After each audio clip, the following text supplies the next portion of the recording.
All right, for musculardevelopment.com, this is Shawn Ray. I'm here at the famous FireHouse in Venice Beach, joined by Japan's #1 bodybuilder, Hidetada Yamagishi. Hide, you said you like to be called Hide, right? Right, yes.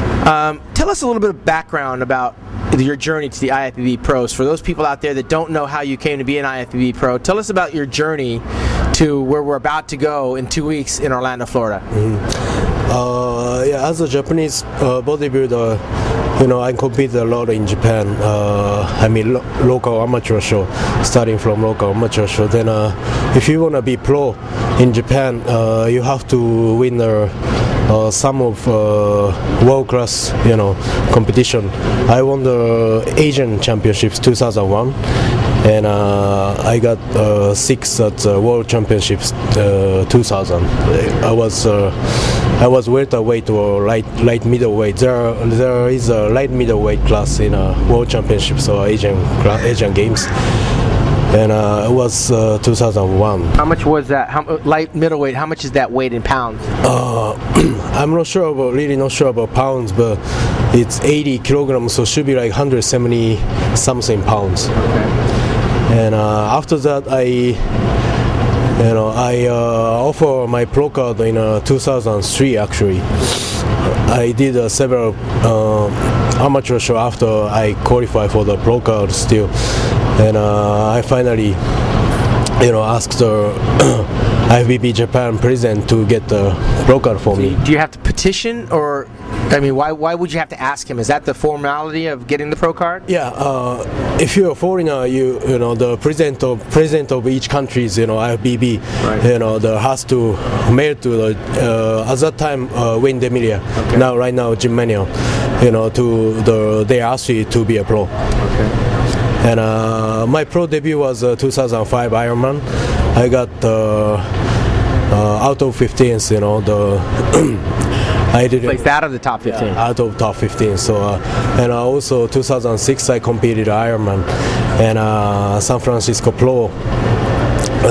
That San Francisco Pro was the first one. I got 11th place here, placing, and after that everything is started.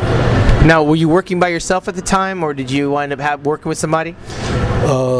Before 2006, I trained by myself. Everything did by myself, because in Japan, no other people can really teach you how to prepare for the show. Not like here. Right. No other personal trainer, no other coach. Right. But 2006, I first met Miro Shashib, and he helped me to put me this position in the right direction.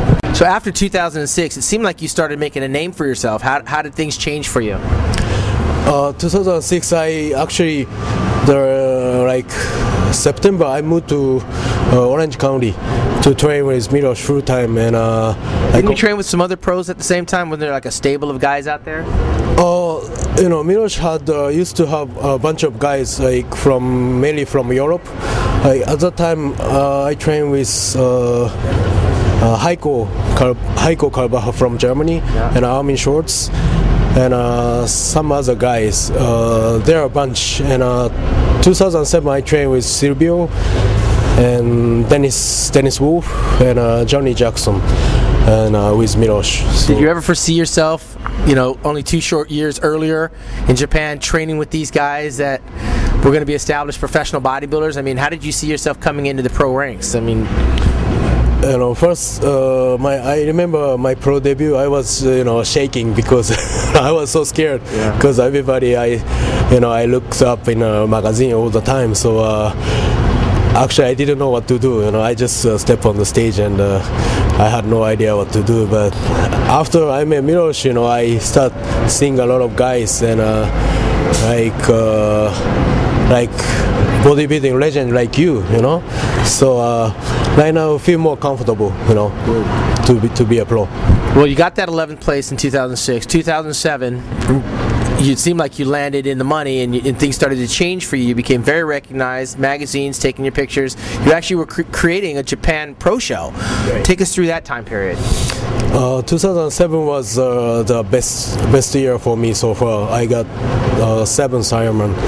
and third, Sacramento brought me very first Japanese Olympia qualify, for me, and I made the Olympia debut. Was I got 13th. Was for me it was pretty good, competition-wise, but for your country, it seemed like you were like the man.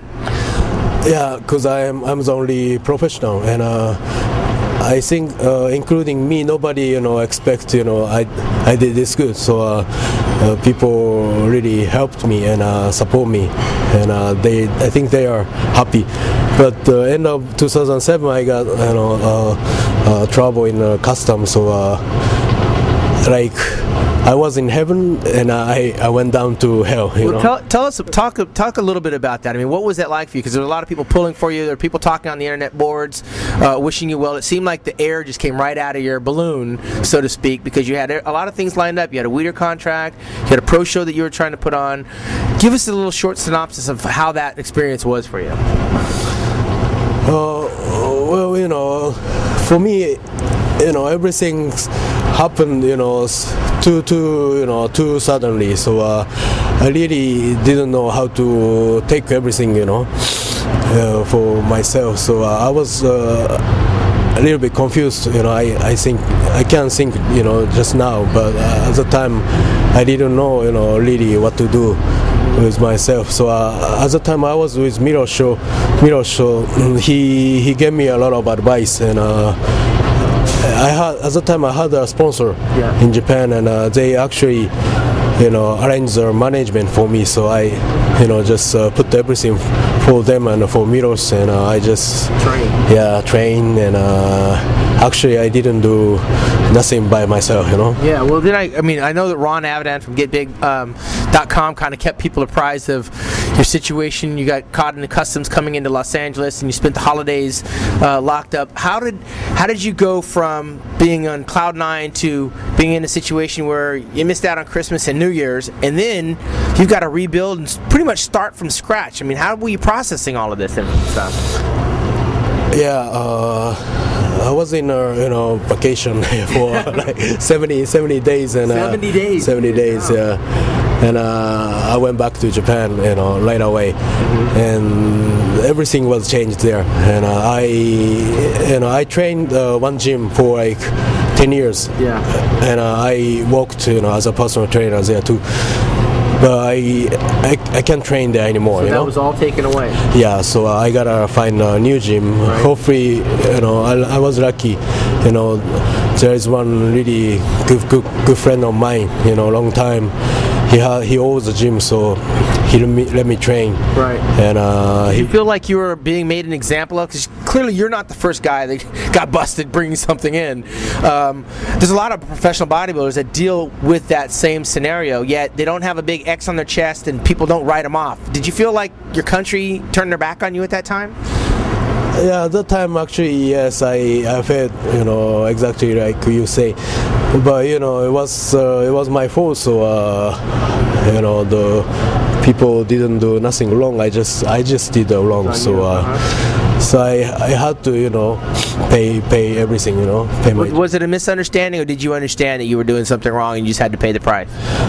Yeah, I didn't know the rule here exactly, but anyway, I did the wrong thing, so I gotta do. So when you were in there, were you working out, or were you just waiting to come out? I tried to, but there was no facility, weight facility. Just there is one chaining and the dips, in my dorm. So, but I tried to train because I had a lot of time to kill. Yeah. So did you think the dream was dying in there? I mean, did you foresee yourself getting ready to step back on the stage as impressively as you did this past February or January at the Pro Ironman, re-qualifying for the Mr. Olympia in pretty much a year's time? Last year it was. Sometimes I felt, it's never gonna happen to me, to return the pro stage, because it was really hard to get my visa back. Yeah. But I was lucky. I got a really nice, good lawyer, and she did a great job for me, and a lot of people helped me to return to this country.